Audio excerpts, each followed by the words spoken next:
My husband once told my son he needed to earn love. In front of his whole family, he ripped a toy right out of my boys' hands, and they laughed like it was some kind of lesson. I sat there frozen, my heart breaking. But just when I thought I would have to swallow my anger and take it, my son turned to me, nodded calmly, and said, "Mom, should I show them what we recorded last night?" And in that moment, everything changed. The night before it all happened, everything felt almost normal.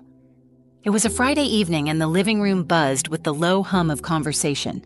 Travis's parents, Patricia and Douglas, had come over for dinner, something that always made my stomach twist just a little.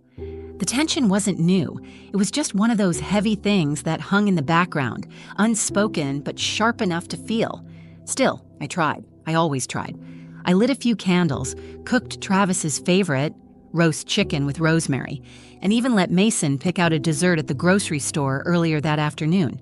He had chosen a little chocolate cake with colorful sprinkles. I remember the way he bounced on the balls of his feet when he spotted it, the way his eyes lit up when I said yes. Small moments like that, they made everything else worth it. We had picked up a small toy truck, too, something Mason had been asking about for weeks. It wasn't expensive, just a bright red truck with big wheels and flashing lights. When he opened the bag at home and realized it was for him, he hugged the box tight against his chest like it was the most precious thing in the world. "Maybe Daddy will give it to me tonight?" Mason asked, hopefully. I hesitated but nodded. "Maybe, sweetheart." It was safer that way. Let Travis be the hero. Let him feel like the good guy. Sometimes small gestures helped smooth the cracks we all tried not to notice. Dinner was tense, as always. Patricia made her usual jabs, subtle but sharp. "The house looks cozy," she said, surveying our modest home with a tight smile.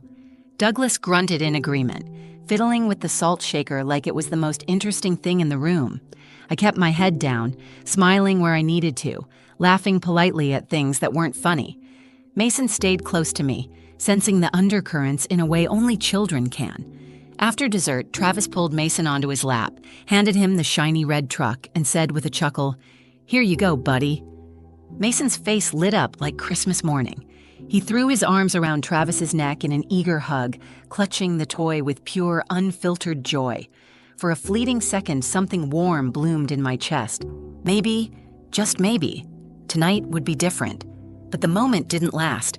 Later, as the adults sipped coffee and Mason played on the carpet with his truck, Patricia leaned over and muttered something into Travis's ear. He laughed, that hollow, low laugh he used when he wanted to seem in control. "Don't spoil him," she said a little louder this time, her voice slicing through the room. "He needs to earn things, earn love. Otherwise he'll turn out soft like a mama's boy." Douglas chuckled, nodding as if she had said something profound. I froze. My stomach knotted. I saw Travis's hand tighten slightly around his coffee cup, and then, almost casually, he stood up, walked over to Mason, and yanked the toy truck right out of his hands. Mason looked up, stunned. "You don't just get things because you're cute," Travis said, smiling coldly. "You earn them by being strong." "Got it?" Patricia and Douglas laughed, actual full laughter like it was a good joke, like it was teaching Mason something important. I didn't laugh. I couldn't even breathe properly. I looked at Mason, his small hands still frozen in the air where the truck had been a second ago, his big brown eyes blinking rapidly as if trying to understand what he had done wrong. The room buzzed with adult voices, casual, careless, while Mason's heart quietly cracked right in front of me.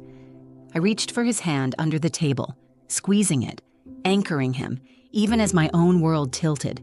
Inside I was a storm, rage, shame, helplessness. But outside, I stayed calm, for him.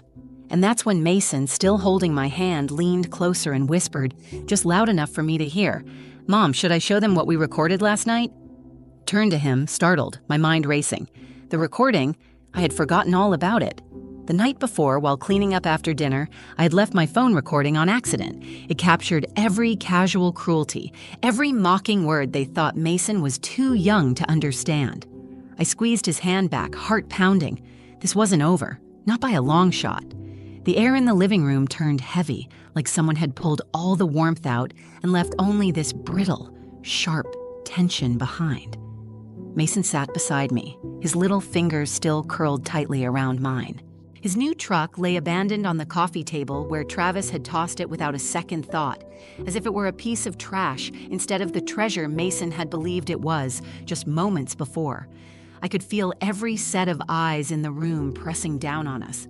Patricia's smug satisfaction, Douglas's silent approval, Travis's rigid pride. It was like they were daring me to say something, to make a scene, to prove once again that I was too emotional, too soft, too much. But it wasn't just about me anymore. It was about Mason, my sweet, kind-hearted boy, who deserved better than to learn that love was something to be fought for or snatched away when he didn't perform well enough. I could see him shrinking, folding in on himself, the way kids do when they think they've disappointed the people they love most. And that's when I realized, if I stayed silent now, I would be teaching him the wrong lesson.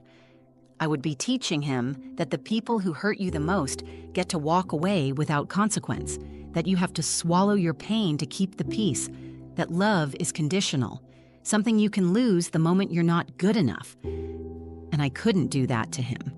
I wouldn't.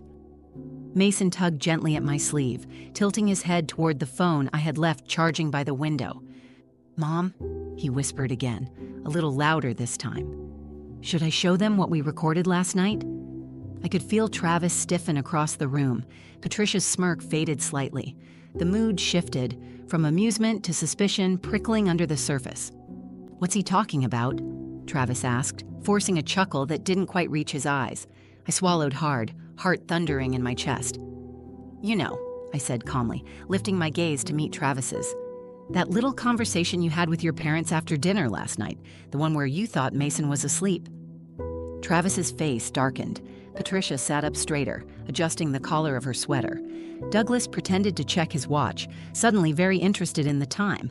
Mason slid off the couch and crossed the room, picking up my phone with a confidence that made my heart swell with pride and sorrow at the same time. He knew. He had heard it all. And he wasn't going to let them pretend anymore. "Mason," Travis barked, his voice sharp, "give that to me." But Mason just looked at him, really looked at him, and didn't move. "Mom said I could," he said simply. I nodded once, giving him permission in the quiet way only a mother and child can understand. Mason tapped the screen, and the recording started to play. At first, there was just the clinking of dishes and chairs scraping against the floor. Then came the voices. Clear, undeniable. Patricia's laugh, sharp and cutting. "You're spoiling him, Travis. He's weak. She's raising a little princess." Then Travis's voice, thick with disdain. "She's making him soft. The world's going to chew him up. I'm not bailing him out when he falls apart." I watched their faces tighten as their own words filled the room. The arrogance drained from Patricia's expression. Douglas stared down at the floor. Travis shifted uncomfortably, crossing his arms over his chest like a shield. When the recording ended, there was no laughter, no smirking, just silence. Mason looked up at me, his eyes shining, not with tears, but with something stronger. Something I hadn't seen in him before. Courage. Real, raw, unshakable courage. And in that moment, I knew we had reached a line that could never be uncrossed. I wasn't going to protect their feelings at the expense of my son's spirit. Not anymore. I wrapped my arm around Mason's shoulders and pulled him close, feeling his small heart hammering against mine. "You don't have to fight for love, baby," I whispered into his hair. "You already have it. Always." He nodded against me, believing it. And for the first time that night, I felt something rise in me that was bigger than fear. It was strength. It was the beginning of something new.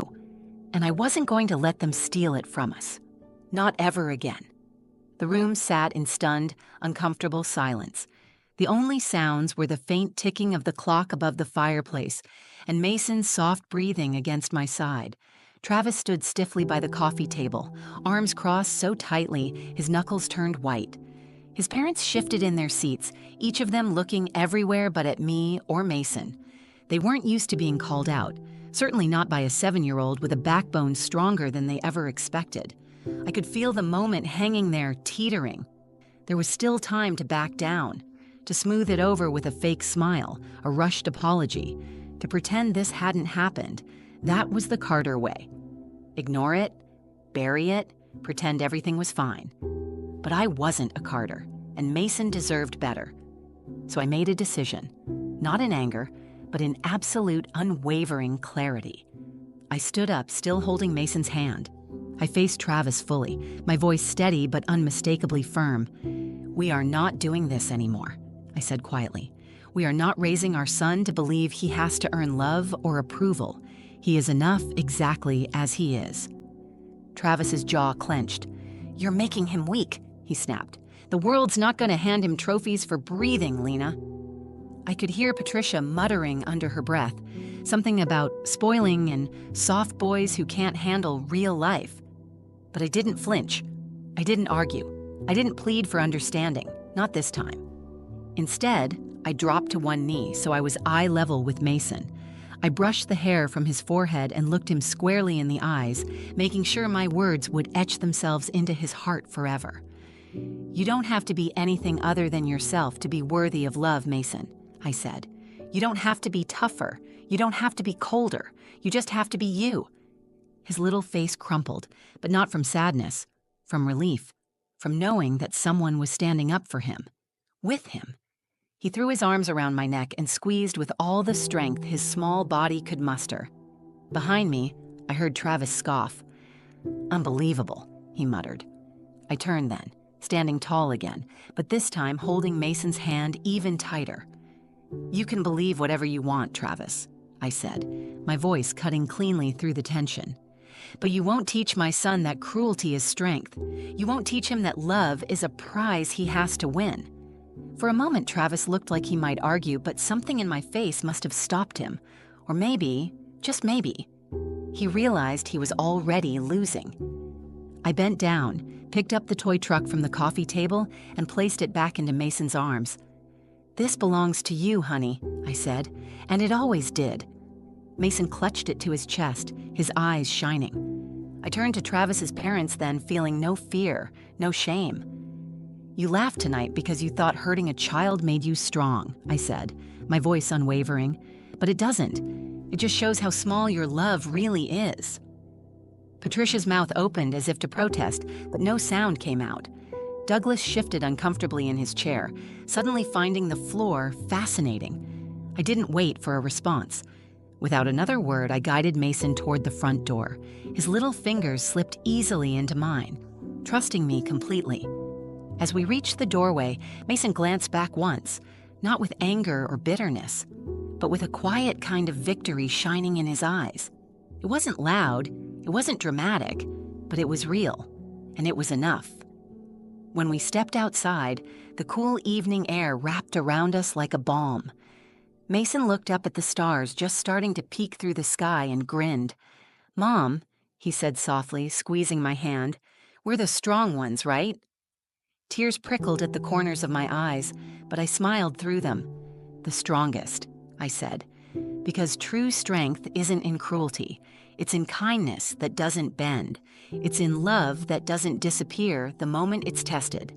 And that night, we didn't just walk away from a toxic living room. We walked towards something better, a future where Mason would never have to doubt his own worth again, not if I had anything to say about it. The door clicked shut behind us, and the moment it did, it felt like a heavy chain had slipped off my shoulders.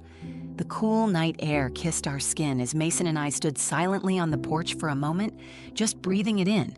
For the first time in a long time, I realized we weren't leaving empty-handed. We were leaving with something far more important than anyone inside that house could understand. We were leaving with our dignity intact.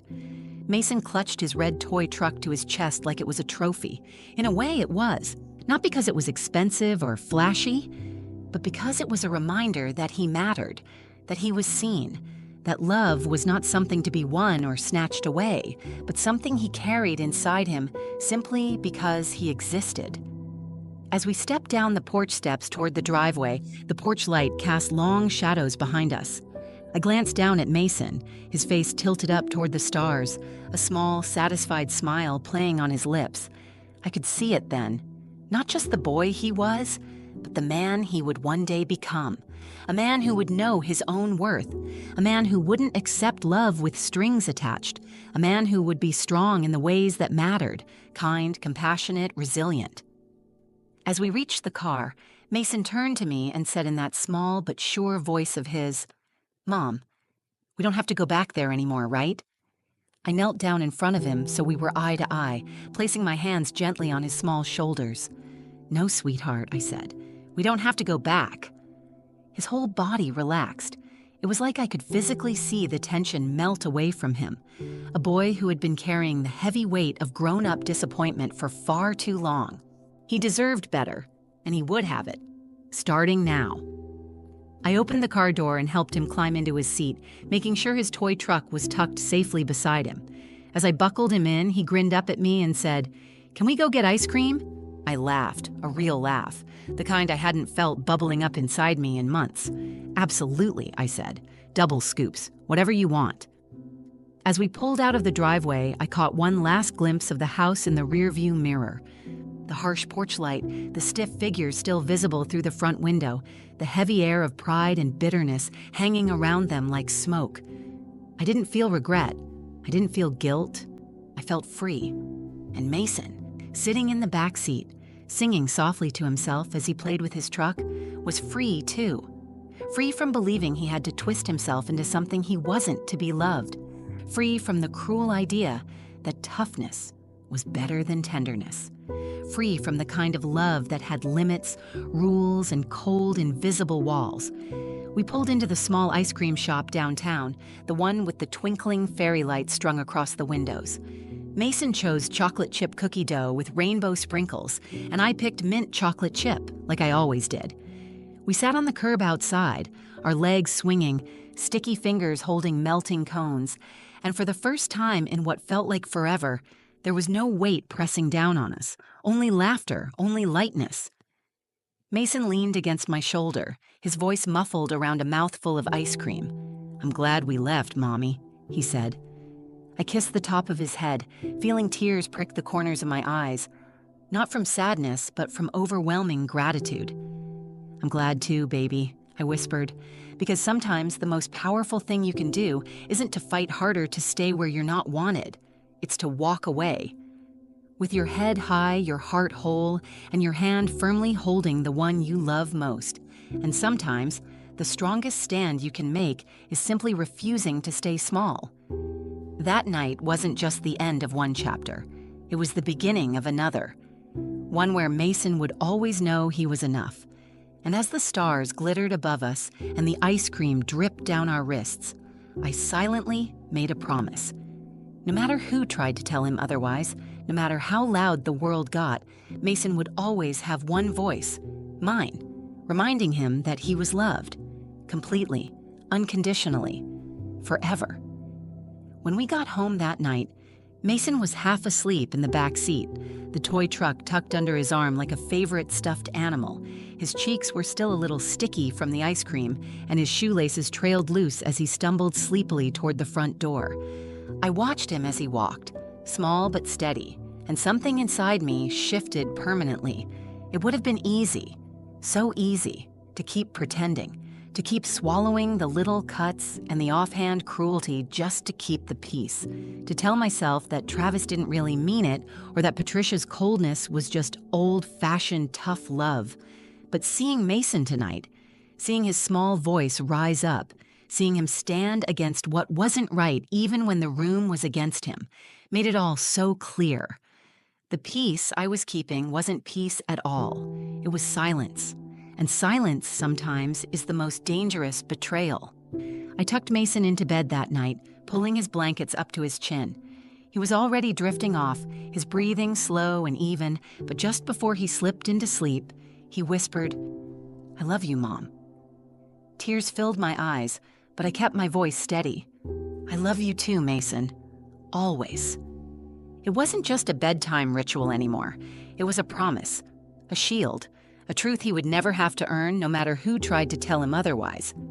After I closed his door, I sat in the living room alone for a long time. The silence didn't feel heavy anymore. It felt peaceful. It felt like mine. I thought about the life ahead of us, the hard conversations that would come, the choices I would have to make. I knew Travis and his family would push back. I knew there would be anger, accusations, guilt thrown like stones in my direction. But for the first time, I didn't feel afraid.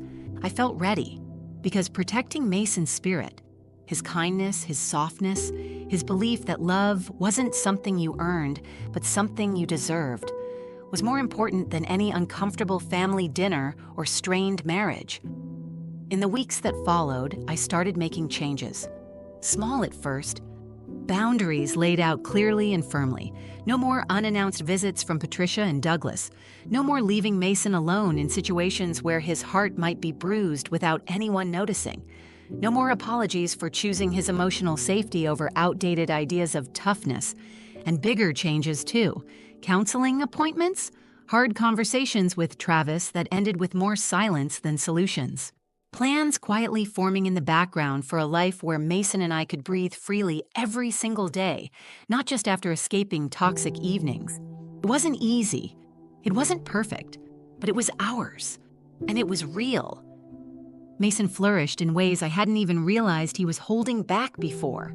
He laughed louder. He asked more questions. He hugged tighter. He built pillow forts and sang in the shower and cried when he needed to without fear of being called weak. He became exactly what I had always hoped he would be. Not tougher, not harder, just himself. And that was more than enough.